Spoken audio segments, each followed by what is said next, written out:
إن الحمد لله نحمده ونستعينه ونستغفره ونؤمن به ونتوكل عليه ونعوذ بالله من شرور أنفسنا ومن سيئات أعمالنا من يهده الله فلا مضل له ومن يضلله فلا هادي له وأشهد أن لا إله إلا الله وحده لا شريك له وأشهد أن محمدا عبده ورسوله الذي أرسله بالحق بشيرا ونذيرا وداعيا إلى الله بإذنه وسراجا منيرا يا أيها الذين آمنوا اتقوا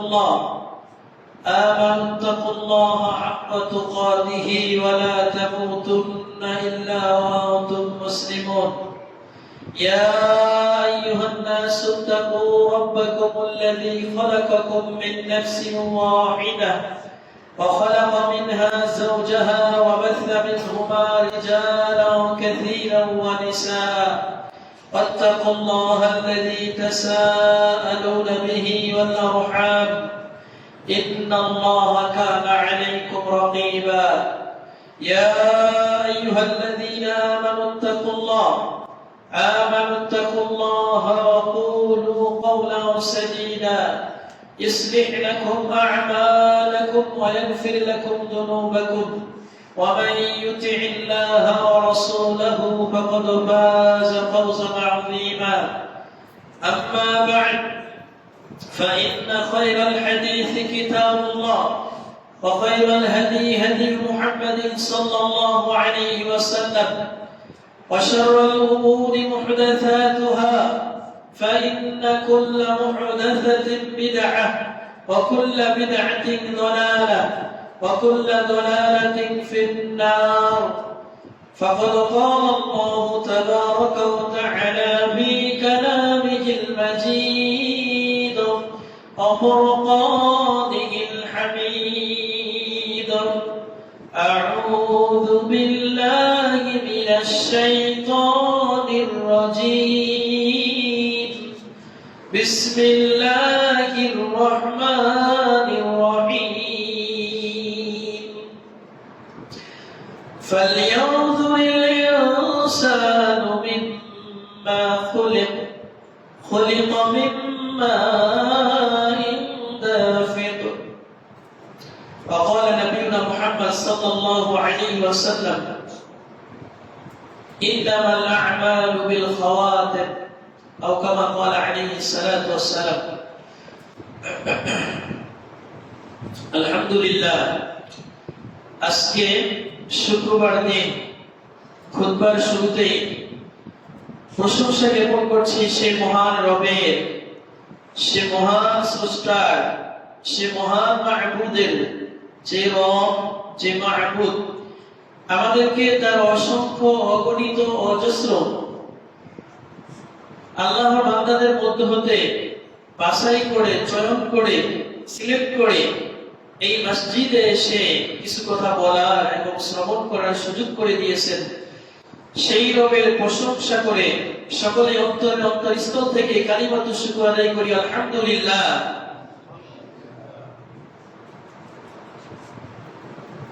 দুরূদ ও সালাম পেশ করছি প্রিয় রাসূল, শ্রেষ্ঠ রাসূল, নবীদের মধ্যে সর্বশ্রেষ্ঠ নবী, যে রাসূলের সুপারিশ ছাড়া কাল হাসরের মাঠে কারো পক্ষে পার পাওয়া সম্ভব নয়, সেই রাসূলের প্রতি দুরূদ পড়ি, সকলে বলি সাল্লাল্লাহু আলাইহি ওয়াসাল্লাম। নবী মুহাম্মদ সাল্লাল্লাহু আলাইহি ওয়াসাল্লাম বলেন, যখন শুক্রবার দিন হয়, শুক্রবার দিন তোমরা বেশি বেশি আমার প্রতি দুরূদ পাঠ করো। কোন দুরূদ পড়বা? যেটা আমাদের কাছে প্রসিদ্ধ, আল্লাহুম্মা সাল্লি আলা মুহাম্মদ ওয়া আলা আলি মুহাম্মদ কামা সাল্লাইতা আলা ইব্রাহিম ওয়া আলা আলি ইব্রাহিম ইন্নাকা হামিদুম মাজিদ। আল্লাহুম্মা বারিক আলা মুহাম্মদ ওয়া আলা আলি মুহাম্মদ কামা বারাকতা আলা ইব্রাহিম ওয়া আলা আলি ইব্রাহিম ইন্নাকা হামিদুম মাজিদ। শুক্রবার দিন এই দুরূদটা বেশি বেশি পড়তে হয়। শুক্রবার দিনের অন্যতম আমল হচ্ছে সূরা কাহফ পড়া। যদিও হাদিসের সনদ হাসান, কিন্তু আমলযোগ্য সূরা কাহফ পড়তে হয়। তো আশা করি যারা আমরা উপস্থিত হয়েছি সকলেই কোরআন পড়তে জানি, তাই না? না জানলে শিখে নিতে হবে। সূরা কাহফ পড়ার চেষ্টা করব, বেশি বেশি নবীর প্রতি দুরূদ। আর বাকি অন্যান্য এগুলো বিশুদ্ধ দুটো বললাম, বাকি অন্যান্য অনেক কথাই আছে। পাক পবিত্র হয়ে শুক্রবারে আসলো, মসজিদে এসে কথা শুনলো, অনেক কথা এগুলো আমরা জানি, এটা রিপিট করার কিছু নেই। তো শুক্রবার দিন, এই দিনটাকে বলা হয় সাইয়্যিদুল আইয়াম, অর্থাৎ 7 দিনের নেতা বলা হয়। এই দিনে খুলিকা ইবনু আদম, এই দিনে আদমকে সৃষ্টি করা হয়েছে। এই দিনে আদম নবীকে জান্নাত থেকে বের করে দেওয়া হয়েছে। এই দিনে আদম নবীকে দুনিয়া থেকে আবার উঠিয়ে নেওয়া হয়েছে। অনেক রকম কথা আছে, তবে হাদিসের সনদগুলো সহিহ যতটুকু বোঝা যায়। তাই শুক্রবার দিন তুলনামূলক আমরা মনে করতে পারি অন্যান্য দিনের তুলনায় এই দিনটা বেশি কল্যাণকর, বেশি বরকতময়। কারণ সময়ের বরকত হাদিস দিয়ে প্রমাণিত। রমজান মাসের ইবাদতের গুরুত্ব আল্লাহর কাছে বেশি, লাইলাতুল কদরের ইবাদতের গুরুত্ব আল্লাহর কাছে বেশি, তারপর জিলহজ মাসের প্রথম 10 দিনের গুরুত্ব আল্লাহর কাছে বেশি।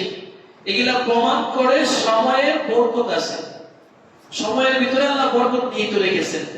সুতরাং যে রব, যে মাহবুব আমাদেরকে এই শুক্রবার দিন বলতে পারি বরকতময় একটা দিনে আমাদেরকে এখানে উপস্থিত করেছেন, সকলে সেই রবের প্রশংসা করে আমরা বলি আলহামদুলিল্লাহ। উপস্থিত সম্মানিত মুসল্লিয়ানে কেরাম, আল্লাহ সুবহানাহু ওয়া তাআলা পবিত্র কোরআন সূরাতুত তিন 30তম পারাতে সূরাটা আছে। আল্লাহ বলছেন অত-তিন, তিন ফলের কসম, ওয়াজ-জাইতুন, জাইতুন ফলের কসম। আল্লাহ বলছেন তিন ফলের কসম, জাইতুন ফলের কসম। যখন কোনো কিছু নাম নিয়ে কসম করা হয়, ওই জিনিসটার গুরুত্ব আছে না নাই? মানুষ দেখবে, মানুষ তো ভুল করে, আল্লাহ ছাড়া অন্যের নামে কসম করে। কিন্তু বলে কি যে আমাদের নরসিংদী ভাষায় বললে কয় আমার পুত্রের মাথায় হাত দিয়ে কইলাম, বলে না? এটা তো আর ঠিক না, কসমকে করতে হবে আল্লাহর নামে, তাই না? কিন্তু মানুষ এই পোলার নামে নিল কেন? কারণ ছেলেটা তার কাছে খুব গুরুত্বপূর্ণ, এজন্য এটাই বললো। তো আল্লাহ যখন বললো তিন ফলের কসম, জাইতুন ফলের কসম, তাহলে বোঝা গেছে ফল দুটার গুরুত্ব আছে না নাই? অবশ্যই আছে। মানুষ যত জিনিস দিয়ে বরকত হাসিল করে, তার ভিতরে অন্যতম একটা বরকত হাসিল করার মাধ্যম হচ্ছে, বরকত অর্জনের মাধ্যম হচ্ছে এক ধরনের খাবার।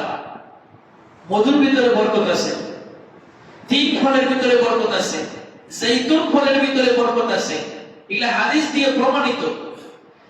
তো আমি যেটা বুঝাতে চাচ্ছি, আল্লাহ দুইটা ফলের কসম করলেন, তিন ফলের কসম, জাইতুন ফলের কসম, সিনাই পর্বতের কসম, অথবা তুর পর্বতের কসম। এখানে ব্যাখ্যা আছে, লম্বা কথা। এরপর আল্লাহ পাক বলছেন ওয়াহাদাল বালাদিল আমিন, এই নিরাপদ শহরের কসম। নিরাপদ শহর বলতে কোনটা? আমরা যারা হয়তো টুকটাক অনুবাদ পড়ি বা তাফসীর পড়ি জানার কথা, মক্কা নগরীর কসম। ওমান ফামান দাখালাহু কানা আমিনান, যে ব্যক্তি এই মক্কার হেরেম এরিয়ার মধ্যে প্রবেশ করবে সে নিরাপত্তা পেয়ে যাবে। এই নিরাপত্তার ব্যাখ্যা অনেক, যে নিরাপত্তা পাবে তাহলে কেন ভাইয়া বললো কেন? ওইদিকে আবার দেখবে আয়াত ঠিক নাই, আরেক ব্যাখ্যায় চলে গেছে, ওটা লম্বা তাফসীর, ওইদিকে যাচ্ছি না। আল্লাহ চারটা জিনিসের কসম করলেন, তিন ফলের কসম, জাইতুন ফলের কসম, সিনাই পর্বতের কসম, এই পবিত্র মক্কা নগরীর কসম। কোন জিনিস বলার আগে আল্লাহ কিছু একটা বলতে চাচ্ছে, তাই না? মানে এতগুলা কসম করে কিছু একটা মেসেজ দিতে যাচ্ছে, তাই না? এতগুলা কসম করে আল্লাহ বলতেছেন লাকাদ খালাকনাল ইনসানা ফি আহসানি তাকওয়িম, অবশ্যই অবশ্যই আমি আল্লাহ মানুষদেরকে উত্তম আকৃতি দিয়ে তৈরি করেছি। কথা কার? পৃথিবীর মধ্যে সবচাইতে সুন্দর সৃষ্টিকে মানুষ। এটা আল্লাহর কথা। অবশ্যই আমি আল্লাহ মানুষদেরকে উত্তম আকার আকৃতি দিয়ে তৈরি করেছি। বলা হয় একজন লোক তার স্ত্রীকে বলল, স্ত্রীকে নিয়ে ছাদের উপরে উঠছে। ওঠার পরে আকাশে চাঁদ টলমল করতেছে। তখন করে বলল যে, স্ত্রীকে বলতেছে, চাঁদ আর কি সুন্দর, তুমি হইলা চাঁদের চাইতেও সুন্দর। তখন স্ত্রী বলছে, দেখি হয় নাকি, চাঁদ কত সুন্দর টলমল করতেছে, উজ্জ্বল, চাঁদ সুন্দর, আমি কেমনে সুন্দর হই? তখন বলছে, না, তুমি চাঁদের চাইতেও সুন্দর। এটা তো স্ত্রীর প্রতি ভালোবাসা বা মহব্বত প্রকাশ করতে গিয়ে বলছে, কিন্তু সে যে বলছে সে নিজেও জানে না, বলে ফেলছে। স্ত্রী বলছে, না, এটা হতে পারে না। তখন পরে স্বামী বলছে, আমি যদি এটা প্রমাণ করতে না পারি তাহলে তুমি তালাক হয়ে যাবে। এখন কি করবে? বলা হয় আর কি, ঘটনা এরকম আসছে, সম্ভবত ইমাম আবু হানিফা রাহিমাহুল্লাহ অথবা ইমাম শাফিঈ রাহিমাহুল্লাহ কোন একজন ইমামের কাছে গিয়ে বললেন, দেখেন ইমাম সাহেব, যে আমি তো আমার স্ত্রীকে বলছি ও চাঁদের চাইতেও সুন্দরী, তো এখন তো বইটা পেছন করে গেছি, আমি যদি এটা প্রমাণ না করতে পারি তাহলে আমার স্ত্রী তালাক হয়ে যাবে, একটা কিছু একটা ব্যবস্থা করে। তখন ইমাম আবু হানিফা রাহিমাহুল্লাহ তিনি বললেন, ঠিক আছে, তুমি মাগরিবের নামাজে আসিও, মাগরিবের নামাজে আমাদের সাথে নামাজ পড়িও। হয়তো ইমাম আবু হানিফা অথবা ইমাম শাফিঈ দুইজনের একজন। এখন উনি নামাজ পড়তেছেন, নামাজ পড়তে গিয়ে সূরা ফাতিহা পড়লেন, পড়ার পরে এবার সূরা ৩ শুরু করছেন। ৩ পরে বলতেছে, ওয়াত-তিন ওয়াজ-যাইতুন ওয়া তুরি সিনিন ওয়া হাদাল বালাদিল আমিন লাকাদ খালাকনাল কমারা ফি আহসানি তাকবীর। এরকম বললো আর কি। কমারুর মানে কি? চাঁদ, তাই না? এখন আয়াতে আছে কি, লাকাদ খালাকনাল ইনসানা, ইনসান মানে মানুষ। তো উনি আয়াত পড়তেছেন, লাকাদ খালাকনাল কমারা ফি আহসানি তাকবীর। এর অর্থ হচ্ছে, আমি আল্লাহ অবশ্যই চাঁদকে অতি উত্তম করে সৃষ্টি করেছি, সুন্দর আকৃতি দিয়ে সৃষ্টি করেছি। এই আয়াত এভাবে বলতেছেন, পিছন দিক থেকে লম্বা দিবেন, ভুল হচ্ছে। এখানে ইনসান আছে আয়াতের ভিতরে, উনি পড়তেছেন কমার, পিছন দিক থেকে লম্বা দিয়ে বলতেছে লাকাদ খালাকনাল ইনসানা, উনি আবার বলেন লাকাদ খালাকনাল কমারা। মানুষ মানে মানুষ যেটা পড়তেছে আয়াতে আছে মানুষকে আমি অতি উত্তম আকৃতি দিয়ে সৃষ্টি করেছি, উনি যেটা পড়তেছেন এটার অর্থ দাঁড়াচ্ছে চাঁদকে সুন্দর করে সৃষ্টি করেছি। তখন নামাজ শেষ, ওই লোকটাও আরবি বুঝতো, নামাজ শেষে পরে বলছে, ইমাম সাহেব আর কোয়া লাগবে না, বুঝে গেছি, দলিল পেয়ে গেছি। আপনি যখন ভুল করতেছেন, অবশ্যই চাঁদকে সুন্দর করে সৃষ্টি করা হয়েছে। আমরা তো পিছন দিক থেকে লোকমান দিয়ে বলছি, না, আল্লাহ বলছে মানুষকে উত্তম করে সৃষ্টি করা হয়েছে। উত্তর হয়ে গেছে, এবার বউর কাছে গিয়ে দলিল দিছে, বউ তালাক হয়নি। কথা কি বুঝতে পারছি? এটা একটা বিচ্ছিন্ন ঘটনা, ওনাদের জীবনীতে বলা হয়, সত্য মিথ্যা আল্লাহু তাআলা আলাম, ওনারা বলেন। তবে যতদূর শোনা যায়, অনেক সালাফ আলেমদের কাছ থেকে শুনছি, 80% হয়তো সঠিকের দিকে, 20% কথা থাকতে পারে দান পাবে, আল্লাহু তাআলা আলাম। তাহলে পৃথিবীর মধ্যে সবচাইতে উত্তম সৃষ্টিকে, কোনো সন্দেহ আছে? আল্লাহর আয়াত বলার পরে যদি সন্দেহ থাকে, আপনাকে নিয়ে সন্দেহ আছে। আল্লাহ বলছে, আমি মানুষকে উত্তম করে সৃষ্টি করেছি। মনে করেন একটা ল্যাংড়া মানুষ, কানা মানুষ, একবারে পৃথিবীর সবচেয়ে নিম্নমান মানুষ, আল্লাহ বলছেন সে যে পর্যায়ের হোক, আমি তাকে উত্তম করে সৃষ্টি করেছি। মানুষের চাইতে শ্রেষ্ঠ সৃষ্টি পৃথিবীতে আর কিছু নাই। এর বাকি সবগুলো হলো মানুষের উপকারের জন্য। বাকি যা আছে সবকিছু মানুষের কল্যাণের জন্য। মূলত পৃথিবীর সৃষ্টি হয়েছে মানুষ এবং জিন জাতির জন্য। যাই হোক, আল্লাহ আয়াতে বলেন মানুষদেরকে সৃষ্টি করেছি অতি উত্তম আকৃতি দিয়ে। এবার আমরা সহজভাবেই জানি, আল্লাহ রাব্বুল আলামিন কয়েকটা পদ্ধতিতে মানুষদের সৃষ্টি করেছেন। তার ভিতরে একটা হচ্ছে মাটি থেকে। ওয়ালাকাদ খালাকনাল ইনসানা মিন সুলালাতিন মিন তিন লাকাদ খালাকনাল ইনসানা মিন সালসালিন কাল ফাখার। অর্থাৎ শুষ্ক ঠনঠনে মাটি থেকে মানুষদের সৃষ্টি করা হয়েছে, যেমন আদম নবীকে সৃষ্টি করছেন। মানুষকে সৃষ্টি করার একটা পদ্ধতি হলো, বাবা ছাড়াই মানুষ জন্ম নিয়েছে পৃথিবীতে। সেটাকে আদম আলাইহিস সালাম। ঈদের ছুটি তো যেন নরমালি কিছু শিখি আমরা যতটুকু সম্ভব হয়, হয়তো সময় একটু কম বেশি যাই হোক একটু শিখার চেষ্টা করি। তো মানুষকে সৃষ্টি করার আরেকটা পদ্ধতি হচ্ছে কি, বাপ ছাড়া পৃথিবীতে মানুষ নিয়ে এসেছেন। সেটা কোন নবী? ঈসা আলাইহিস সালাম। মরিয়মের গর্ভে আল্লাহ পাক রূহ ফুঁকে দিয়েছেন। আল্লাহ পাক তখন মরিয়মের গর্ভে সন্তান এসেছে ঈসা নবী। 3-4টা পদ্ধতি আছে, তো ওইগুলাতে তারা 3টা বিষয়ে সবাই ঐক্যমত। এই 2টা বললাম। আরেকটা হচ্ছে কি, এই যে আমরা যারা বাবা মার মাধ্যমে দুনিয়াতে এসেছি, এটা একটা পদ্ধতি। তো এইভাবে আল্লাহ তাআলা সৃষ্টি করার পরে আল্লাহ বলেও দিলেন উত্তম আকৃতিতে সৃষ্টি করেছি।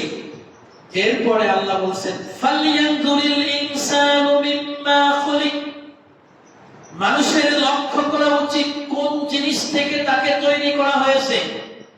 মানুষের একটু ভাবা উচিত, চিন্তা করা উচিত। মিম্মা খুলিক, কোথা থেকে তাকে সৃষ্টি করা হয়েছে। রব্বুল আলামিন বলছেন খুলিকা মিম্মা ইনদাফিক, মানুষকে সৃষ্টি করা হয়েছে এক ধরনের পানি থেকে। ইয়াখরুজু মিন বাইনিস সুলবি ওয়াত তারাইব, যে পানি নির্গত হয় পুরুষের মেরুদণ্ড এবং নারীদের বাম পাঁজরের হাড় থেকে। কথাগুলো কার? এটা কোরআনে আয়াত পড়তেছি। আল্লাহ আবার বলছেন ওয়ালাকাদ খালাকনাল ইনসানা, লাকাদ খালাকনাল ইনসানা ফি কাবাদ, মানুষকে সৃষ্টি করেছি কষ্টের মধ্যে। কষ্ট ক্লেশ, কষ্ট ক্লেশ বলতে আল্লাহর কষ্ট ক্লেশ না, বান্দাকে কষ্ট করতে হবে, তাকে সময় দেওয়া লাগবে, কর্ম করতে হবে। রব্বুল আলামিন এইভাবে পবিত্র কোরআনের আয়াতগুলো একসাথে পড়লে দেখা যায় যে রব্বুল আলামিন মানুষদেরকে বিভিন্ন ভাবে বিভিন্ন বৈশিষ্ট্য দিয়ে তৈরি করেছেন। তৈরি করার পর তাদের ভাগ্য সেট করা আছে না নাই? এটা নিয়ে অনেক ইখতিলাফ, আকীদার বিষয় তো বলতেছি। এটা বলার আগে তার আগে একটা মাসআলা ক্লিয়ার করি। মানুষেরা বলে মানুষকে একবারে তুচ্ছ একটা জিনিস দিয়ে তৈরি করা হয়েছে, নাবাক একটা পানি দিয়ে সৃষ্টি করছে, বলে কিনা? এই কথা কি ঠিক আছে? মানুষ কি নাপাক পানি সৃষ্টি করছে? যে বলছে ওই নাপাক, ওই নাপাক চিন্তা ভাবনা নাপাক, তাই এটা বলছে। মানুষকে আল মুমিনু লা ইয়াজিসু শাইউন, মুমিনকে কোনোদিন কোনো কিছু অপবিত্র করতে পারে না। ইন্নামাল মুশরিকুনা নাজাসুন, মুশরিকরা হলো অপবিত্র। আল্লাহ রাব্বুল আলামিন মানুষদেরকে তৈরি করেছেন এক ধরনের পানি থেকে। এটা পবিত্র জিনিস। বলবেন পবিত্র জিনিস, তাহলে গোসল করতে হয় কেন? গোসল করতে হয় হুকুমগত বিষয়, বিধানগত কারণ। আল্লাহ পাক বলছেন এরকম হলে গোসল করতে হবে, নবী বিধান দিয়েছেন, তাই এই গোসলের কারণে অপবিত্র হয়ে যায় নাই। তাইলে কি আল্লাহ একটা মানুষ তৈরি করলো সর্বশ্রেষ্ঠ সৃষ্টি অপবিত্র জিনিস দিয়ে? এটা পবিত্র জিনিস। যে বুঝে নাই সে বুঝে নাই, হাদিস পড়ে নাই, তাই। আচ্ছা, এখন অনেকে বলতেছে আচ্ছা ঠিক আছে বুঝলাম এটা অপবিত্র, পবিত্র জিনিস। যুক্তি কোন জায়গায় যায়? কথা বলতে বলতে তাহলে পবিত্র জিনিস এটা যে খানকা যায় বলতেছে পবিত্র জিনিস তো খাওয়া যাবে নাকি? ওইটা খানকা যায়। আচ্ছা, মোবাইলটা পবিত্র না অপবিত্র? মোবাইলটা পবিত্র না? এটা পাক না? এই স্ট্যান্ডটা তো পবিত্র। পবিত্র হলেই খেতে হবে, পবিত্র হলেই খাওয়া লাগবে। যাই হোক, মাসআলা ক্লিয়ার করার জন্য বলছিলাম যে মানুষদেরকে অপবিত্র জিনিস থেকে তৈরি করা হয়নি, পবিত্র জিনিস থেকেই রব্বুল আলামিন তৈরি করেছেন। জাযাকাল্লাহ খাইর। পবিত্র জিনিস থেকে আল্লাহ সুবহানাহু ওয়া তাআলা তৈরি করেছেন, তবে বিধানগত কারণে তাকে গোসল করতে হয়, এটা আল্লাহ বিধান দিয়েছেন। তাই যে কথা বলতেছিলাম, রব্বুল আলামিন অনেক সুন্দর করে সৃষ্টি করলেন। সৃষ্টি করার পরে আমাদের তকদির নির্ধারণ করেছেন। এটাকে বিশ্বাস করি তো আমরা? আমাদের ভাগ্য লেখা আছে, বিশ্বাস করি তো? নবী মুহাম্মদ সাল্লাল্লাহু আলাইহি ওয়াসাল্লাম বলেন قدرallahu مقادير الخلق قبل ان يخلق السماوات والارض 50000 سنه।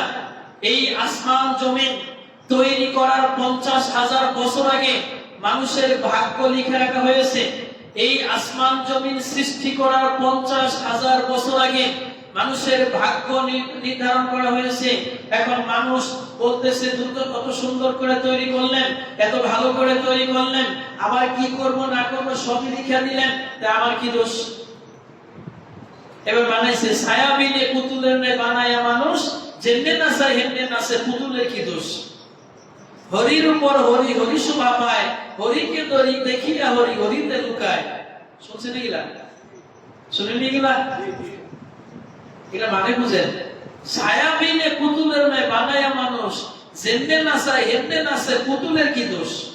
মানে আল্লাহ বানায়া তকদির নির্ধারণ করে দিছে, ওইখানে যা লেখা আছে ওইটাই করে, এটা মানুষের আর কি দোষ? আল্লাহ যা লিখছে তাই তো হয়। বলে কিনা এগুলা? এগুলা কথা কেন বলে? কারণ তকদিরের প্রতি ঈমান নাই, আকীদার বিষয়ে পড়ালেখা নাই। এইটা ক্লিয়ার করার আগে আরেকটা মশলা ক্লিয়ার করি। আল্লাহ বললেন তোমাদেরকে আমি সৃষ্টি করলাম, সৃষ্টি করার 50,000 বছর আগে তকদির নির্ধারণ করলাম। আবার যখন মানুষ মায়ের গর্ভে থাকে তখন একবার তকদির নির্ধারণ হয়। যখন মায়ের গর্ভে 4 মাস থাকে তখন ফেরেশতা আয়েশা রূহ মুখে দেয়, তারপরে সে কি খাবে, কি পড়বে, কি করবে না করবে সব লেখা হয়। দুইটা হলো কিনা? একটা বললো কি যে 50,000 বছর আগে ভাগ্য লিখছে, আবার বললো যে মায়ের গর্ভে আরেকবার লেখা হয়েছে। আবার বলতেছে প্রত্যেক বছরে ওই যে লাইলাতুল কদর ফিহা ইফরাকু কুল্লু আমরিন হাকিম, প্রত্যেক বছরে সারা বছর সামনে কি করবেন ওইটা আবার সিদ্ধান্ত করা হয়। তারপরে আগামীকাল কি হবে সেটা আবার আল্লাহ ফেরেশতার কাছে নির্ধারণ করেন। কথাগুলোর ভিতরে পেশ আছে না নাই? মানে কিছু শিখানোর চেষ্টা করতেছে, যদি বুঝতে চেষ্টা করেন। এক জায়গায় বলতেছে তোমাদের সৃষ্টি করার 50,000 বছর আগে তোমাদের ভাগ্য লিখছি। আবার বলতেছে তোমার মায়ের গর্ভে যখন আসছো তখন আবার ভাগ্য লিখছি। আবার বলতেছে প্রত্যেক বছর লাইলাতুল কদরের দিন, সবে বরাতের রাত্রি না, কদরের রাত্রিতে ভাগ্য নির্ধারণ করি আগামী 1 বছর কি করবা। আবার প্রত্যেক দিন পরের দিন কি হবে আল্লাহ এটা ফেরেশতাদেরকে নিয়ে কুল্লামিন হুয়া বিশাআন, আল্লাহ পাক এটা করেন। কথা 4 রকম হয়ে গেল না? এখান থেকে নাস্তিক তৈরি হয়। কেমন কোরআন, কেমন হাদিস, একবার 50,000 বছর আগে আবার কয়েক বছর পরে, এদিকে নাস্তিক তৈরি হয়ে গেছে। এই জন্য অনেক মানুষ কোরআন না বুঝার কারণে, না জানার কারণে নিজে নিজে বুঝতে গিয়ে ফিতনায় পড়ে গেছে। যেখানে বলা হচ্ছে 50,000 বছর আগে তুমি ভাগ্য নির্ধারণ করে দিছি, এটার মানে হচ্ছে আত-তাকদীরুল আম, এখানে সবাই শামিল আছে। এখানে না হিন্দু, খ্রিস্টান, বৌদ্ধ, মুসলমান যারা আছে সবার ভাগ্য এভারেজ করা আছে। এটা হলো 50,000 বছরে লেখা হয়েছে। তারপর আপনি যে কি করলেন, মায়ের গর্ভে লেখা হয়, ওইখান থেকে টাইনাই এখানে সেটিং দিছে, যদিও এগুলো আগেই হয়ে গেছে। ওইখান থেকে যে এই লোকের ভাগ্যে ওই যে ব্যাপক অনেকগুলো আছে, এই লোকের ভাগ্য এগুলো নির্ধারণ করা আছে। তারপরে এই সারা জীবনে যা করবেন এটা নির্ধারণ করার পর এখন এই লোকের সামনে কি করবে সারা জীবনের থেকে এখন সামনের বছর এখানে স্টকে দেওয়া হলো। এরপর আগামীকাল কি করবেন ওইখান থেকে এটা শুরুতে 50,000 বছর হয়ে গেছে, ওইখান থেকে ভাগ ভাগ করে দেওয়া হয়েছে, আর কিছুই না। মানুষ শুধু বুঝতে ভুল করে, এই কারণে অনেকে নাস্তিক হয়ে যায়। যাই হোক, সম্মানিত উপস্থিতি, যে কথা বলতেছিলাম যে রব্বুল আলামিন অতি উত্তম করে আমাদের সৃষ্টি করছেন, সৃষ্টি করে তকদীর ভাগ্য নির্ধারণ করে দিয়েছেন। আমাদের ভাগ্য আছে এটা বিশ্বাস করি তো? বিশ্বাস করি তো? তাহলে যারা বলতেছে আল্লাহ আমাদের সৃষ্টি করেছেন, আল্লাহ আমাদেরকে যেতে ইচ্ছেতে নাচাইতেছেন, আল্লাহ আমাদের ঘুরাইতেছেন, এদের উত্তর দিবেন কি? প্রথম কথা, আত-তাকদীর আল কদরু ইউসবাত, তকদীর হচ্ছে ইউলাম ওয়া ইউসবাত। তকদীরের মাসআলা হচ্ছে জানতে হবে, মানতে হবে, যতটুকু বুঝার ততটুকু বুঝতে হবে, বেশি বুঝলে আপনি নাস্তিক হয়ে যাবেন। কি বললাম? তকদীর জানতে হয়, মানতে হয়, ভাগ্যের বিষয়ে জানতে হয়, মানতে হয়। বেশি বুঝতে গেলে আপনি ইসলাম থেকে খারিজ হয়ে যাবেন। আপনি সেটা বেশি যখন বুঝতে যাবেন তখন মনে হবে এমন কে তেমন কে। এরপরে আরেক কথা আসবে, মদিনা ইউনিভার্সিটিতে একজন টিচার ছিলেন আব্দুল কাদের মোহাম্মদ আতাসুবি। তো উনি 7 দিন তকদীর নিয়ে ক্লাস করছে, আকীদার ক্লাস করতেন। আমাদের বুড়া মানুষ আস্তে আস্তে করে আসতেন, 7 দিন তকদীর নিয়ে ক্লাস করছে, কিন্তু ছাত্রদেরকে বুঝাই শেষ করতে পারে না। আফ্রিকার যারা ভাইরা আছে ওনারা একটু কম বুঝে, মানে কি বলে আপনার সামাজিকতা কম বুঝে, কোন প্রশ্নটা করতে হবে, কোনটা করতে হবে না, কোনটা বলা উচিত এটা বুঝে না তারা। ওরা ভাইকে ভাইকে জিগায়, এরপরে কি হয়েছে, এরপরে কি হয়েছে সব জিগায়, এরকম 7 দিন পরে ওস্তাদ বললেন, দেখো তকদিরের বিষয়টা হচ্ছে আল্লাহ রাসূল বলছেন, জানলাম, মাইনা নিলাম, এতটুকু। এটা নিয়ে বেশি গবেষণা করতে যাবে না, তাহলে ইসলাম থেকে বেরিয়ে যাবে। শুধু এতটুকু মনে রাখবেন, তকদিরের মধ্যে বিশ্বাস স্থাপন করা, এটা হচ্ছে ইমানের একটা মানে রুকন। ইমানের 6টা রুকনের একটা হলো তকদিরকে বিশ্বাস করা। কেউ যদি তকদিরের প্রতি ঈমান না নিয়ে মরে যায়, যা ভাগ্যকে বিশ্বাস করি না, ভাগ্য বলতে কিছু নাই, এই ধরনের বিশ্বাস আকীদা যদি কেউ মারা যায়, ফাইন্নাহু কাফির মুখরিজুন আনিল মিল্লাহ, সে কাফের হয়ে গেছে, ইসলাম থেকে বের হয়ে গেছে, কারণ ইসলামের রুকন অস্বীকার করে ফেলছে। যাই হোক, সম্মানিত উপস্থিতি, শুরু থেকে আবার যদি কথাগুলো বিচ্ছিন্ন হয়ে গেছে, যে আল্লাহ রাব্বুল আলামিন আমাদেরকে অত্যন্ত সুন্দর করে সৃষ্টি করেছেন, একথা যেমন ঠিক, পাশাপাশি তিনি আমাদের তকদির নির্ধারণ করে দিয়েছেন, এটাও ঠিক। তকদিরকে বিশ্বাস করতে হবে।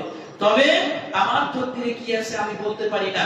আল্লাহ রাব্বুল আলামিন আমাকে ভাগ্য দিয়েছেন, রব্বুল আলামিন আমাকে ভাগ্য যেমন নির্ধারণ করেছেন, আমার বিবেক বুদ্ধি দিয়েছেন, আমি আমার বিবেক বুদ্ধি দিয়ে ভালোর দিকে যাব, মন্দের দিকে যাব কেন?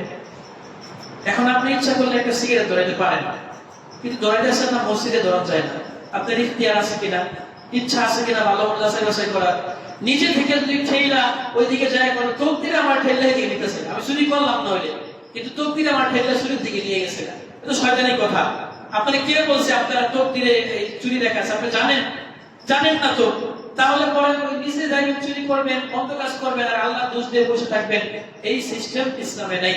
মনে রাখবেন, তকদিরের বিষয়ে আমাদের অবস্থান ক্লিয়ার করে নেই।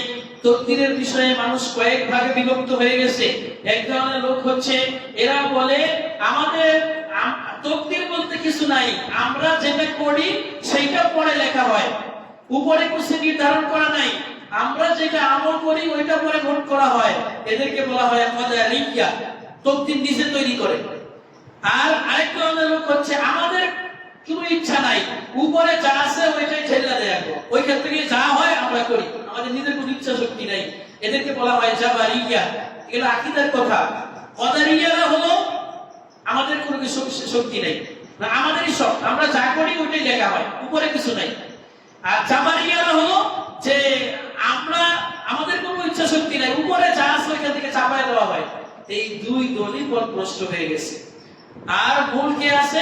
আহলুস সুন্নাহ ওয়াল জামাত বলতেছে, আমরা বিশ্বাস করি আল্লাহ আমাদের সৃষ্টি করে তকদির ভাগ্য লিখে দিয়েছেন, তবে আমাদের ভালো মন্দ যাচাই করার বিবেক বুদ্ধি দিয়েছেন, ভালো মন্দ যাচাই করার জন্য আমাদের বিবেক শক্তি দিয়েছেন, সেই ভালো মন্দ যাচাই করে আমরা চলবো, দিন শেষে আল্লাহ যা চাই ওইটাই হবে, তিনি রব, তিনি মাহবুব, তার ফয়সালাকে আমরা মেনে নিতে বাধ্য।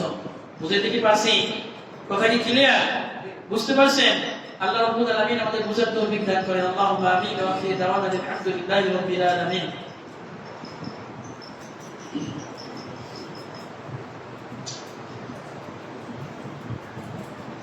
ইন্নাল হামদালিল্লাহ ওয়াস সালাতু ওয়াস সালামু আলা রাসূলিল্লাহ, আম্মা বা'দ। عن ابن مسعود رضي الله تعالى عنه قال, আব্দুল্লাহ বিন মাসউদ রাদিয়াল্লাহু তাআলা থেকে বর্ণিত, তিনি বলেছেন, হাদাসানা রাসূলুল্লাহ সাল্লাল্লাহু আলাইহি ওয়াসাল্লাম, নবী মুহাম্মদ সাল্লাল্লাহু আলাইহি ওয়াসাল্লাম আমাদেরকে হাদিস শুনিয়েছেন।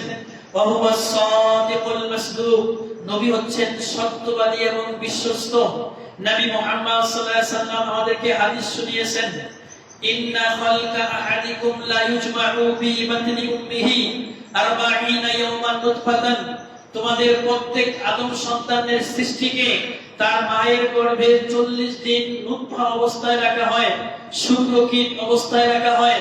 সুম্মা ইয়াকুনু আলাকাতান মিসলা যালিক, এরপর 40 দিন এটাকে আলাক জমাট রক্ত হিসাবে করা হয়। সুম্মা ইয়াকুনু মুদগাতান যালিক, এরপরে 40 দিন পরে এটাকে একটা মাংসের টুকরার মধ্যে পরিণত করা হয়। কয়টা 40 গেল? 43 কত দিন হয়? 120 দিন। কয় মাস? 4 মাস না? 60 4 মাস। 4 মাস পরে কি হয়? আল্লাহর নবী বলেন, ফায়াতিহি মালাকুন, মায়ের গর্ভে যে সন্তান থাকে ওর কাছে একটা ফেরেশতা আসে, ফায়ানফুকু ফিহি রূহা, ওইখানে রূহ ঢুকে দেয়, রূহ দিয়ে দেয়। এইজন্য আমরা বলেছি 4 মাস পরে কোনো বাচ্চা যদি নরমালি ভূমিষ্ঠ হয়, মৃত ভূমিষ্ঠ হলে তার জানাজা পড়া লাগে, কারণ রূহটা আইছিল, পরে মারা গেছে। কথা কি বুঝাইতে পারছি? অনেকে বলছে না, সে যদি জন্ম হওয়ার পর চিল্লানি না দেয়, একটু আওয়াজ করতে হবে, তাহলে তার ওয়ারিস দিতে হবে অথবা জানাজা করতে হবে বলতেছে। তো অনেকে বলতে দিচ্ছেন না, 4 মাস পর রূহ এসেছিল, ইচ্ছা করলে সে জানাজা করতে পারে। আল্লাহু তাআলা আলাম। এইভাবে 4 মাস পরে যখন রূহ বুকে দেয়, ভাই উমারু বিআরবাঈ কালিমাত, এরপর মায়ের গর্ভে তাকে 4টা জিনিস লিখে দেওয়া হয়। বিকাল বিরিজকিহি, সে কি খাবে তার রিজিক লিখে দেওয়া হয়। ওয়া আজালিহি, তাহার বয়স নির্ধারণ করে দেওয়া হয়। ওয়া আমালিহি, সে জীবনে কি আমল করবে এটা লেখা হয়। ওয়া শাকিয়ুন আও সাঈদুন, সে ভালো হবে না মন্দ হবে, এগুলা সব মায়ের গর্ভে থাকা অবস্থায় লেখা হয়। এই কথা বলার পর নবী মুহাম্মদ সাল্লাল্লাহু আলাইহি সাল্লাম বলেন, এখানে একটু খেয়াল করিয়েন, আল্লাহর নবী বলেছেন, ফাওয়াল্লাহিল্লাযী লা ইলাহা গায়রুহু, ফাওয়াল্লাহিল্লাযী লা ইলাহা গায়রুহু, ওই সত্তার কসম যিনি ছাড়া সত্য কোনো মাবুদ নাই, যিনি কোন ছাড়া সত্য কোনো রব নাই। ইন্না আহাদাকুম লা ইয়ামালু বিআমালি আহলিল জান্নাহ, নিশ্চয়ই তোমাদেরকে সৃষ্টি করার পর তোমাদের কেউ কেউ জান্নাতের আমল করতে থাকে। হাত্তা মা ইয়াকুনু বাইনাহা ওয়া বাইনাহু ইল্লা যিরাউন, এমন ভালো আমল করতে থাকে, আমল করতে করতে করতে করতে জান্নাতে চলে যাবে, আর মাত্র 1 হাত জায়গা বাকি আছে, 1 হাত পা দিলেই জান্নাতে চলে যাবে। এমন সময় ফায়ামালু বিআমালি আহলিন নার, লোকটা এমন সময় জাহান্নামের একটা আমল করে ফেললো। ফায়াদখুলুহা, আল্লাহর নবী বলেছেন ওই 1 হাত দূরত্বে যে জান্নাতে চলেই গেছে, সেই লোকটা আবার জাহান্নামের আমল করে জাহান্নামে চলে যায়। এরপর নবী বলেছেন, লা ফায়াল্লাহিল্লাযী লা ইলাহা গায়রুহু, ওই সত্তার কসম যাহার হাতে আমার প্রাণ, ইন্না আহাদাকুম লা ইয়ামালু বিআমালি আহলিন নার, তোমাদের মধ্যে কেউ কেউ জাহান্নামের আমল করতে থাকে। হাত্তা মা ইয়াকুনু বাইনাহু ওয়া বাইনাহা ইল্লা যিরাউন, এমন এত জাহান্নামের আমল করছে, জাহান্নাম এবং তার মাঝে মাত্র 1 হাত বাকি, আরেক হাত পার হলেই জাহান্নামে যাবে। ফায়াসবিকু আলাইহিল কিতাবু, তকদীর তাহার পরে বিজয়ী হয়ে গেছে। ফায়ামালু বিআমালি আহলিল জান্নাহ, এই লোকটা জাহান্নামে চলেই গেছিল, কিন্তু এমন সময় এমন একটা ভালো কাজ করলো, এমন একটা জান্নাতের আমল করলো, ফায়াদখুলুহা, ওইখান থেকে আল্লাহ নিয়ে এসে তাকে জান্নাতে দিয়ে দিবেন। এই হাদিসটাতে কি বুঝাইলাম আপনাদের? বুঝালাম তাকদীর আছে, ওইটা আমরা বিশ্বাস করি, কি আছে জানি না, কিন্তু আমাদের আমল করে যেতে হবে। সাহাবীরা বলছে, আল্লাহর রাসূল সব তো আগেই লেখা হয়ে গেছে, ভালো করব না মন্দ করব, জান্নাতে যাব না জাহান্নামে যাব, সবই তো লেখা হয়ে গেছে। ফাফিমাল আমাল, আমল করার দরকারটা কি? আমল করে কি করব? আল্লাহর নবী বললেন, শোনো, আত-তাকদীরু মুকদ্দারুন মাকদুরুন, তকদীর লেখা হয়ে গেছে, এটা যেমন ঠিক, কিন্তু তোমাদের কাজ হচ্ছে ফাকুল্লুন মুয়াসসারুন লিমা খুলিকা লাহ, প্রত্যেকের জন্য ওই জিনিসটা সহজ করে দেওয়া হবে যেই জন্য তাকে সৃষ্টি করা হয়েছে। সে যদি জান্নাতি হয়, জান্নাতের কাজ তার জন্য সহজ হবে, সে যদি জাহান্নামী হয়, জাহান্নামের কাজ তার জন্য সহজ হবে। এখন আপনার যদি নামাজ পড়তে ভালো লাগে, আপনার যদি ভালো কাজ করতে ভালো লাগে, সিয়াম পালন করতে ভালো লাগে, আল্লাহর পক্ষ থেকে আপনি সহযোগিতা পাচ্ছেন, কিন্তু আপনার ভালো কাজ ভালো লাগে না, এখনই সংশোধন হওয়া দরকার। মনে রাখবেন, আপনার আমলগুলো যে আল্লাহর কাছে কবুল হইতেছে, এর অন্যতম একটা লক্ষণ হচ্ছে ভালো কাজ করলে, আলেম ওলামা দেখলে, ভালো কিছু দেখলে আপনার মনে শান্তি লাগে, ভালো লাগে, ধর্মের কথা শুনলে ভালো লাগে, ইসলামের কথা শুনলে ভালো লাগে, আলেম ওলামাদের ভালো লাগে, এটা হচ্ছে আপনার আমল যে কবুল হচ্ছে, এটা একটা লক্ষণ। যদি সম্ভব হয়, এটা আমার কাছে গুরুত্বপূর্ণ মনে হয়েছে, সম্ভব হলে ইউটিউবে একটা বক্তৃতা আছে আমার, যে কিভাবে বুঝবেন আপনার আমল কবুল হচ্ছে কিনা আল্লাহর কাছে। আল্লাহ যে আপনাকে আমল কবুল করতেছেন, প্রায় 17টা আলামত আছে এখানে, সম্ভব হলে দেখেন। তো ওইখানে একটা লক্ষণ আছে, যে ভালো কাজ করতে ভালো লাগে, তাহলে বুঝবেন আল্লাহ আপনার আমল কবুল করতেছে। কিন্তু ভালো কাজ দেখলে, নামাজের কথা বললে, মসজিদের কথা বললে, হ্যাঁ আলেম ওলামাদের কথা বললে, বা ভালো বললে আপনার ভিতরে বিরক্তি আসে, এই তোমরা মিটিং করো গা, তো দেখ মনে পড়ে, বুঝবুনে, বুঝবেন আপনার আমল কবুল হইতেছে না। ভালো জিনিস ভালো লাগে নাকি? মুমিন মানুষ এটা লক্ষণ, ভালো জিনিস ভালো লাগবে, ইসলামের কথা ভালো লাগবে না, কিন্তু হুজুরটাকে সুলকানি উড়ে তাহলে বুঝবেন এই চুলকানি মলম দিয়ে সারবে না, আপনার এই চুলকানি জাহান্নামে নিয়ে ঠেকাবে। ঠিক না ঠিক? হুজুরে কইছে আপনি না করে ঠিক ঠিক হয়, ঠিক পেটি যাবে আপনার ডাকছে না করে জিজ্ঞাসা কেন নাকি? যাই হোক, সাবধান থাকা লাগবে। যখন দেখবেন ভালো কাজ ভালো লাগে, তার বুঝবেন আপনার আমল কবুল হইতেছে। কিন্তু ভালো কাজ ভালো লাগে না, আপনার সমস্যা, ইমানের সমস্যা, ইমানে এখন রিপিট করা লাগবে, আবার এটা জ্বালাই পালাই করা লাগবে। আজকে আলোচনার বিষয় ছিল যে আল্লাহ যে আমাদেরকে উত্তম করে সৃষ্টি করেছেন এই কথা যেমন ঠিক, ঠিক একই ভাবে আমাদের তকদির নির্ধারণ করে দিয়েছেন, এটা আমাকে বিশ্বাস করতে হবে। আল্লাহর ফয়সালা, এই চূড়ান্ত ফয়সালা আমাদের আমল করে যেতে হবে। কথা কি বুঝতে পারছি? এজন্য কেউ যখন অনেক ভালো কাজ করে, তাহাজ্জুদ পড়ে, কল্যাণের কাজ করে, তখন পরে কিন্তু বেশি ভুলে যায় না, আপনার রিজিকে কি আছে কিছু জানেন না। মানে যে নামাজ পড়ে না, এটা তুই তো মানুষই না, নামাজই পড়স না, তোর ভাগে তো বুঝাই কথা শুনস না, ওরা নিন্দা করে, তুই তো জাহান্নামী। এই কথা বলার সাথে সাথে আপনি জাহান্নামে যাবেন, ওই হইতে পারে জান্নাতে গেছে। একটা লোক অনেক খারাপ, মনে করেন মদ গাঁজা খায়, উল্টা পাল্টা চলে, কিন্তু সে জীবনে শেষে এসে এমন কিছু ভালো কাজ করছে, আল্লাহর পছন্দ হয়ে গেছে, আল্লাহ দেখা গেছে ওর এই জান্নাতে দিয়েছে, আপনার জাহান্নামে দিয়ে দিয়েছে। মানুষের আমল দিয়ে কোনোদিন জান্নাতে যেতে পারবে না আল্লাহর রহমত ছাড়া। ভালো কাজ সাধ্য অনুযায়ী করতে পারবে, কাউকে নিন্দা করতে হবে না। এটা খুব খারাপ দিক। শয়তান আপনার কিছু ভালো আমল করছে, শয়তান আপনাকে চাকচি করে দেখায়, কত নামাজ পড়ছো জীবনে, কত রোজা রাখছোস, এরকম ভাবে ধোঁকা দিয়ে আপনার এক ভালো আমল থেকে দূরে রাখে। এই কাজ করবেন না, আরো ভালো কাজ করুন, আরো ভালো কাজ করুন, অন্যকে ছোট করে দেখবেন না। ও হয়তো খারাপ, কিন্তু দেখবেন কোন সময় জান্নাতে চলে গেছে। মানুষকে কোনোদিন নিন্দা করতে হয় না, সে তাকে বুঝাইতে হয়, কাছে নিয়ে আসতে হয়। আজকের খুতবার শেষে একটা দোয়া আপনাদের শিখিয়ে দেই। মুহাম্মদ সাল্লাল্লাহু আলাইহি ওয়াসাল্লাম এই দোয়াটা বেশি করে পড়তে, এটা পড়বেন সবাই। পড়েন, ইয়া মুকাল্লিবাল কুলুব সাব্বিত কলবি আলা দীনিক। তিনবার বলবো, যার মুখস্থ আছে তো আছে, কারো হয়ে গেলে আলহামদুলিল্লাহ। ইয়া মুকাল্লিবাল কুলুব সাব্বিত কলবি আলা দীনিক, يا مقلب القلوب ثبت قلبي على دينك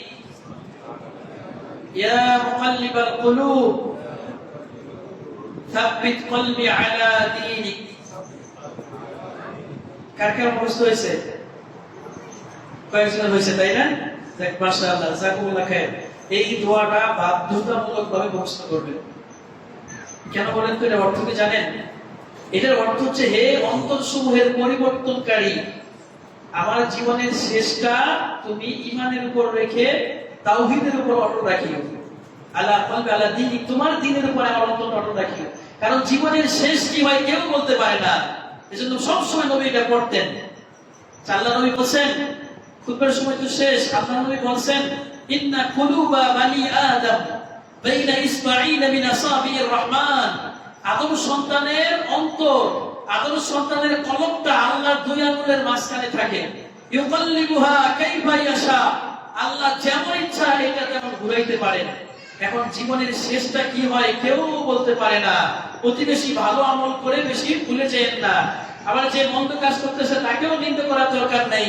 ভালো কাজ মন্দ হচ্ছে, ভালোর দিকে ফিরে আসুন, কল্যাণের দিকে ফিরে আসুন।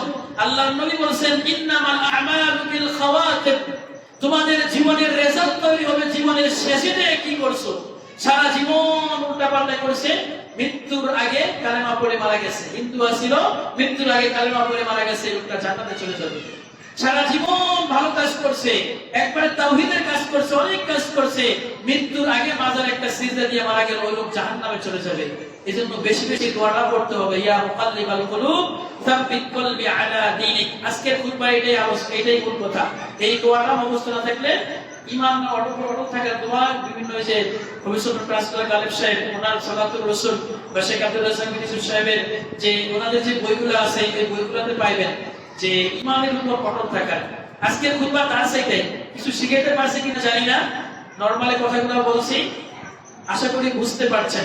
আবার পড়ছি, বলেন, ইয়া মুকাল্লিবাল কুলুব সাব্বিত কলবি আলা দীনিক, ইয়া মুকাল্লিবাল কুলুব সাব্বিত কলবি আলা দীনিক, ইয়া মুকাল্লিবাল কুলুব সাব্বিত কলবি আলা দীনিক।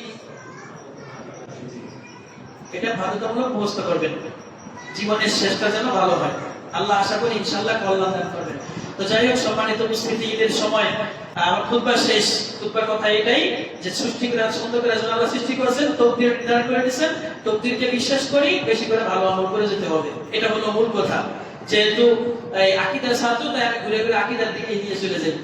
এই জন্য তকদিরের বিষয়ে কুল ঈমান রাখতে হবে। তো যারা আমরা এখানে আছি, খুতবা শেষে একটু কথা বলতেছি, একটু আগে আগে চেষ্টা করবো ইনশাআল্লাহ। পারবো না ইনশাআল্লাহ? আমরা তো অল্প কিছু মানুষ এখানে, আল্লাহর পক্ষ থেকে রহমত স্বরূপ এখানে আমরা এটা পেয়েছি বা সুযোগ পাচ্ছি আল্লাহর ইবাদত করার। এজন্য একটু আগে আগে আসার চেষ্টা করবো ইনশাআল্লাহ। অবশ্যই সকালে আইসাই পড়ি, তারপর দেখা যায় শয়তান ধোঁকা দেয় অনেক সময়। একটু আগে আগে আসলে দেখা যাবে কি ফেরেশতার খাতায় নামটা উঠলো, কিছু দেখিও পাইলেন।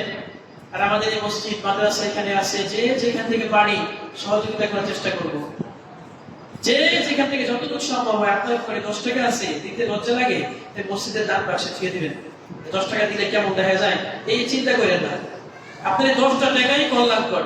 এর আগেও আমি বলেছিলাম, আবার আজকে স্মরণ করে দিচ্ছি। মনে করেন এই যে এখন যদি আমি এখানে দাঁড়ানো অবস্থায় করে যাই, মারা যায়, মারা গেলে বেশি হলে রাত 10টা বাজবে, 10টার ভিতরে খবর খেয়ে বলবে।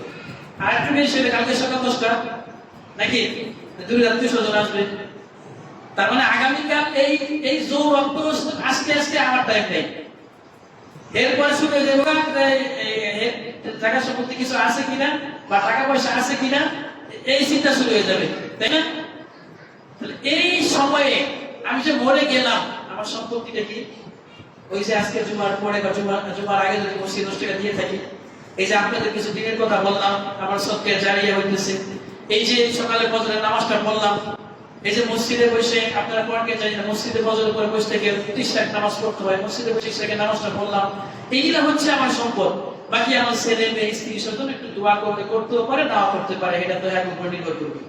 তো এটা দিয়ে আমি বুঝাইতে চাইলাম যে আপনারা জ্ঞানী মানুষ, বিবেকবান মানুষ, এমন কিছু করেন যেটা পরকালটা সামনে থাকে। যদি জীবনে এমন কোনো কর্ম করেন এখানে পরকালটা মাইনাস হয়ে রয়েছে, আপনার ক্ষতি হইতেছে, আপনি এই আমল কবুল হইতেছে না। যখন দেখবেন যা করতেছি এই সাইডে পরকাল আছে, তারপরে সাইডে হয়তো যা করতেছি, কিন্তু পরকালটা সামনে রেখে নয়, শেষে যায় ঠিক আছে যেখানে, এখানে তো আমার পরকাল আছে, এখানে তো আমার হাসর নাসর আছে। যদি আপনার প্রত্যেক কর্মের ভিতরে এটা থাকে, আপনি সফল কাম মানুষ ইনশাআল্লাহ। কিন্তু অনেক কিছু করছি, সামনে গিয়ে দেখি এখানে পরকাল, ওইখানে গিয়ে দেখি জাহান্নাম, সমস্যা। দুনিয়া এরকম করবেন না। যাই করেন, যেখানেই করেন, যেই কর্মটা করেন, সংসারে হোক বা সমাজে হোক, যেখানে হোক, দিন শেষে আমি পরকাল মুখী, এইটা যার থাকবে, আল্লাহি তাল্লাহি বিল্লাহি, ওই সত্তার কসম যার হাতে আমার আত্মার প্রাণ আছে, ইন্নাকা লা তুফলি, আল্লাহর কসম অবশ্যই তুমি সফল কাম হবে যদি তুমি সবচেয়ে প্রথমে সব সময় প্রত্যেকটা সময়ের জন্য পরকালকে সামনে রাখতে পারো। তবে হ্যাঁ, ডানে বামে ভুল ত্রুটি কিছু হয়ে যাবে, এটা নিয়ে আফসোস করার দরকার নেই, পরকাল আবার সামনে আছে। কথা কি বুঝাইতে পারছি? সর্বশেষ ওসিয়ত শেষ করছি, খুতবা শেষ। যুবক ভাইরা যারা আছেন, আপনাদের প্রতি একটা ওসিয়ত থাকবে, ভাই এখন যুবক মানুষ, ভুল ত্রুটি হয়েই যাবে। খন্দকার ডক্টর আব্দুল্লাহ ফারুক, আব্দুল্লাহ জাহাঙ্গীর হাফিজাহুল্লাহ, উনি একটা কথা বলতেন, রহিমাহুল্লাহ, উনি মারা গেছেন, আল্লাহ তাকে মাফ করেন, জান্নাতের মেহমান হিসেবে কবুল করেন। উনি একটা কথা বলতেন, কথাটা ভালো লাগছে তাই আপনাদের শেয়ার করতেছি, যে হে আমার যুবক ভাই, যৌবনের উচ্ছলতায় কিছু পাপ হয়ে যাবে, দুঃখ করো না, তবে নামাজ ছাড়ার মতো পাপ যেন তোমার আমলনামায় যোগ না হয়ে যায়। কিছু পাপ হবেই, তুমি মানুষ, তোমার পাপ হবে, তুমি বেঁচে থাকতে পারবা না, কিন্তু জীবনে কোনোদিন নামাজ ছেড়ে দিও না। নামাজ কাজা করেছো, নামাজ ছেড়ে দিয়েছো, এই কাজটা তুমি করিও না। নামাজটা ঠিক রাখো, বাকি আল্লাহ তাআলার মাধ্যমে তোমার অন্যগুলো মাফ করে দিবেন ইনশাআল্লাহ। ঈমান তাওহীদ ঠিক রেখে, শিরক না করে 5 ওয়াক্ত নামাজ ঠিক রাখিও, আশা করা যায় আল্লাহ রাব্বুল আলামিন তোমাকে মাফ করে দিবেন। তো যাই হোক, সম্মানিত উপস্থিতি, অনেক কথাগুলো বললাম, আজকে যারা ধৈর্য সহকারে কথাগুলো শুনলেন, রব্বুল আলামিন আমাদের সকলের আমলগুলো কবুল করিলেন। রব্বুল আলামিন আমাদেরকে ঈমানের উপর থেকে, তাওহীদের উপর থেকে, দুনিয়া থেকে বিদায় নেওয়ার তৌফিক দান করেন। রব্বুল আলামিন আমাদের এই মসজিদ মাদ্রাসায় বারাকা দান করেন, আমাদের এই মসজিদ মাদ্রাসাকে কবুল করেন। আমরা যারা উপস্থিত হয়েছি, রব্বুল আলামিন তুমি আমাদের গুনাহ খাতাগুলো মাফ করে দাও। আমাদেরকে জান্নাতের মেহমান হিসেবে কবুল করো। এখানে যারা কষ্ট করছি বা করছি না সকলের আমলগুলো কবুল করো। عباد الله رحمكم الله إن الله يأمر بالعدل والإحسان وإيتاء ذي القربى وينهى عن الفحشاء والمنكر والبغي يعظكم لعلكم تذكرون واذكروا الله يذكركم وادعوه يستجب لكم سبحانك اللهم وبحمدك أشهد أن لا إله إلا أنت أستغفرك وأتوب إليك قوموا لصلاة الجمعة أيها المسلمون وبارك الله فيكم وصلى الله على النبي والسلام عليكم ورحمة الله وبركاته.